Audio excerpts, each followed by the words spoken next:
ಏನ್ ಬಿಸ್ಲಿದೆ ಮ್ಯಾಮ್ ಬರೋಷ್ಟ್ರಲ್ಲಿ ಒಂದ್ ಹೆಲ್ದಿ ಆಗಿರೋ ಶುಗರ್ಲೆಸ್ ವಾಟರ್ ಮೆಲನ್ ಜ್ಯೂಸ್ ಕೊಟ್ಬಿಡ್ತೀನಿ. ಹೆಂಗಿದ್ರು ಲೋ ಕ್ಯಾಲೋರೀಸ್, ನಾನು ಡಯಟ್ ಅಲ್ಲಿ ಇದೀನಿ. Perfect juice for weight loss. Hi ಮಶ್ರಿ, ಏನ್ ಕುಡಿತಾ ಇದೀಯಾ?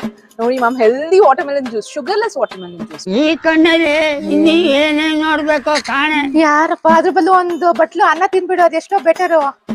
ಜ್ಯೂಸ್ ಕುಡಿಯೋದು ಒಂದೇ, ಅನ್ನ ತಿನ್ನೋದು ಒಂದೇ. ಮ್ಯಾಮ್ ಏನ್ ಹೇಳ್ತಾ ಇದೀರಾ ಮ್ಯಾಮ್? ನೀವೇ ಅಲ್ವಾ ಮ್ಯಾಮ್ ಹೇಳಿದ್ದು ಜ್ಯೂಸ್ ಕುಡಿದ್ರೆ ಮತ್ತೆ ಫ್ರೂಟ್ಸ್ ತಿಂದ್ರೆ PCOS, ಡಯಾಬಿಟೀಸ್ ಏನು ಬರಲ್ಲ, ಇದ್ರೂನು ಕಂಟ್ರೋಲ್ ಅಲ್ಲಿ ಇರುತ್ತೆ ಅಂತ.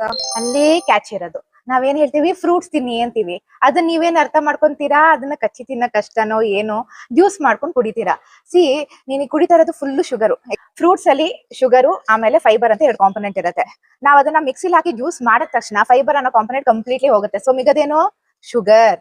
ಸೊ ಅದ್ರ ಬದಲು ಅನ್ನ ತಿನ್ನು, ಅನ್ನನೂ ಶುಗರ್. ಅಟ್ಲೀಸ್ಟ್ ನೀನ್ ಅನ್ನ ತಿನ್ನ ಅಂತ ಸ್ವಲ್ಪ ಸಮಾಧಾನ ಇರತ್ತಲ್ವಾ? ಓ ಮ್ಯಾಮ್, ಇವತ್ ಕೊಡ್ಬಿಡ್ತೀನಿ ಮ್ಯಾಮ್, ನಾಳೆಯಿಂದ ಡಯಟ್ ಮಾಡ್ತೀನಿ.